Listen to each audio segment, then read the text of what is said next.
Alright, let's take a look at homework 4.1 where we're practicing our algebraic proofs. And the first one we're given that 8x minus 5 equals 2x plus 1, and we're asked to prove that leads us to x equals 1. I'll do this first one as a 2-column proof, and then I'll try the second one as a flowchart proof. So if it's a 2-column proof that you're going to do, we want to start by setting up our chart for our statements and reasons. We only have one given, so the first step should be pretty obvious. It has to be that first given. And our reason is given. Now we need to do some algebra to get x by itself. The first thing I would do is subtract 2x from both sides. And my reason here is the reflexive property. Now you might have noticed that I'm choosing to line the two x's up. That's just a style thing because that's how I like to look at it. Oops. Some of you might be comfortable just writing 2x equals 2x like that. And that's fine. It's not wrong. I just personally prefer to line it up like I would if I were doing algebra. Okay, the next thing we do is we bring it down, and we're left with negative 6x minus 5 equals 1. Now we got there by subtracting that 2x from both sides. So our reason is equals subtracted from equals are equal. Every time we use that step, we need two references, and the two equations I used were found in steps 1 and 2. Next, I want to move the constant to 5. So I need 5 is equal to 5. And my reason is a reflexive property.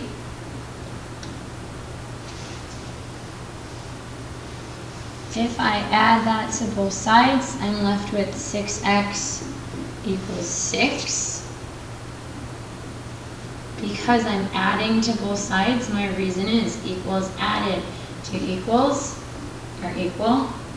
Again, we need two references, and those are steps 3 and 4. Now, I'm almost having that x by itself. I need to get rid of the coefficient of 6. So one more round of reflexive property.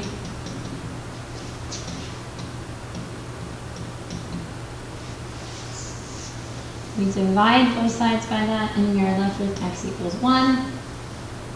Because we're dividing, our reason is equals divided by equals are equal. And the steps I used to get there are 5 and 6. Now if you wanted to do a flow chart, if you really like those flow charts, same 7 steps, they just might look a little bit different. So we have your given in step 1, we bring in the reflexive property together, they give you step 3. You bring in the reflexive property together, they give you step 5. You bring in the reflexive property, and together they lead you to step 7. So that's what the organization of your flow chart would look like if you chose to do that. Same statements, same reasons. Okay, number 2, I am going to do as a flow chart so that I've gone through both. Again, only one given, so my first box is pretty obvious. 4x plus 6 over 2 is 9, was given. Now we have a fraction to deal with. I need to get rid of that fraction. So to get rid of it, I need to multiply both sides by 2. Because I'm stating 2 is equal to itself, that's the reflexive property. I do a little algebra here. When I multiply the left by 2, because there was a 2 in the denominator, I just have 4x plus 6. And then when I multiply the right by 2, I get 18. Because I am multiplying both sides, my reason is equals multiplied by equals are equal. Now I need to get rid of the constant that's hanging out by the variable. So that 6 equals 6 needs to be in here, my reflexive property.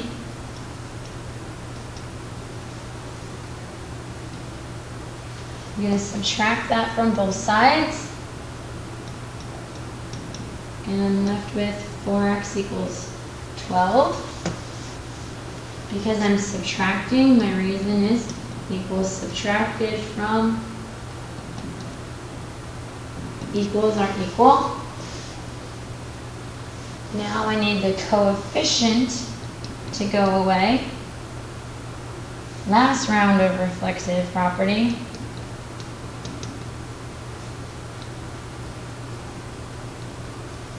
I'm going to divide both sides by 4.